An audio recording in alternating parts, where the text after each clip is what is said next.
최근에 검찰이 잇따른 압수수색 소환 조사에 대해서 이 어떤 국면에 대해서 검찰과 그 청와대, 검찰과 정부 여당 간에 좀 긴장이 높아가고 있다는 분석이 나오는데 오늘 오전에 열린 국회 그 예결위원회에서 이낙연 국무총리가 검찰을 정주준하는 날선 비판의 목소리를 냈습니다. 한번 들어보시겠습니다.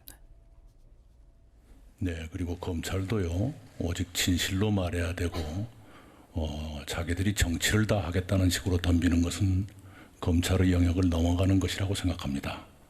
내일 청문회가 예정이 돼 있고요, 검찰에서 조사를 하고 있습니다. 그런데 의원님께서 만약에 이렇다면 이렇다라고 하시는 건 적절해 보이진 않습니다.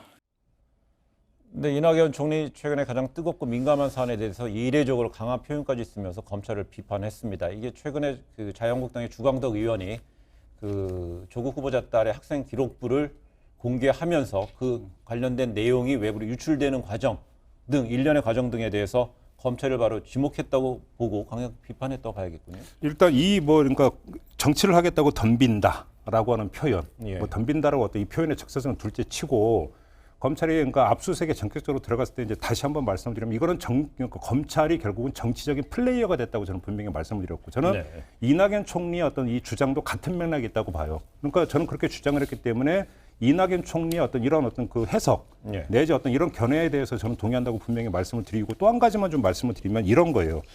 동양대에 대한 어떤 압수수색이 언제 들어갔냐면 조국 후보자의 기자 간담회 다음 날이었어요. 네. 근데 문제는 참 여기서 재미있는 게 뭐냐면 조국 후보자 기자 간담회에서 그 이전에 어떤 제기됐던 각종 의혹들이 해소가 됐든 안 됐든 거론이 다 됐어요. 네. 거론이 됐고 거기에 대해서 조국 후보자는 이야기를 했어요. 그리고 그 다음 날 검찰이 압수수색 들어갔는데 동양대 이야기, 다시 말해서 그 전날 기자 간담회에서는 거의 이야기가 나오지 않았던 부분에 대해서 갑자기 압수수색이 들어가면서 또 다른 부분이 터진 거죠. 쉽게 얘기를 하면. 예. 자, 그러면 이거는 우연의 일치라고 볼 수 있는가? 이게 네. 공교로운 어떤 현상이냐?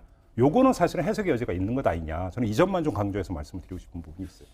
그 결론부터 말씀드리면 그 매우 부적절한 말씀을 하셨다라고 생각합니다. 왜냐? 예. 다른 것도 아니고 이를테면 뭐 지금 그 이해찬 대표나 정치권에서 검찰에 압력을 가하는 것도 지금 비판이 비등하고 있는데 더구나 국무총리라는 분은 대통령을 그 물론 위임을 받아 하는 거지만 국정을 총괄해서 대통령을 보좌하는 입장에 계신 분인데 검찰에 대해서 뭐 그 정치를 그러니까 정치 검찰이라는 얘기 아니에요. 근데 그 국민적 납득이 되겠습니까? 지금 자 불과 2달 전에 야당이 그렇게 반대하는데 청문 보고서도 안 쓴 분을 거의 무리하게 임명해놓고 이제 와서 더구나 대통령이 그렇게까지 신신당부하며 살아있는 권력도 수사해달라고까지 해서 자기 일을 하는 어쨌건 그런 분들 앞에서 정치검찰을 비난을 하면 이거는 과연 납득이 될까 하는 생각이 들고요. 그다음에 보통 때 같으면 저도 우리 뭐 이낙연 그 총리님 그 어법을 잘 알기 때문에 되게 이렇게 얘기하셨을 것 같아요. 같이 기자 생활 검찰이 그래도 엄정하고 공정하게 국민적 의혹을 해소할 것으로 본다. 좀 지켜봐달라.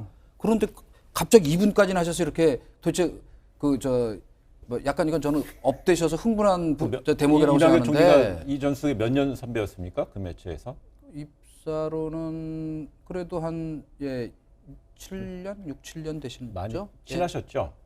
뭐 그렇죠. 뭐 연차를 특파원과 별로 바로 안 떠오르는 네. 거 보니까 좀 약간 덜 친하셨던 것 같아요. 아니 왜냐면 특파원을 앞뒤로 했기 때문에 또 정치부에서도 뭐 좀 모시고 있었고 예. 그러니까 뭐 아주 제가 평소에 존경하는 그 선배님이죠. 예. 진짜로. 그리고 뭐 지금 사이다 발언이나 국회에서 뭐 하시는 그 정말 그 면모를 보면 저도 가끔 참 역시 그래도 우리 언론 출신의 이 면모를 세워주신다, 체면을 세워준다 생각하는데 오늘 발언은 저도 개인적으로 제가 감히 말씀드리는데 참으로 실망했습니다. 왜냐 이분에 대해서 갖고 있는 제가 그러니까 여권 지지자들 말씀이 아니고 이른바 합리적인 그 중도 세력이라고 할 수 있는 분들에 대한 의 기대가 상당히 크거든요. 그러니까 그래도 견식 있고 뭔가 저 깊이 있고 경륜이 있으니까 하는 기대에다가 조금 찬물을 끼얹는 말씀이셨다는 생각이 들어요. 이동관 수석께서 뭐 그 지적 충분히 하실 수 있다고 생각해요. 뭐 그것이 예를 들어서 검찰에서 압박이 될 수도 있고 가이드라인이 될 수도 있는 것 아니냐 이런 어떤 지적이라고 보는데 그러니까 저는 요거 말씀만 드릴게요. 그럼에도 불구하고 검찰은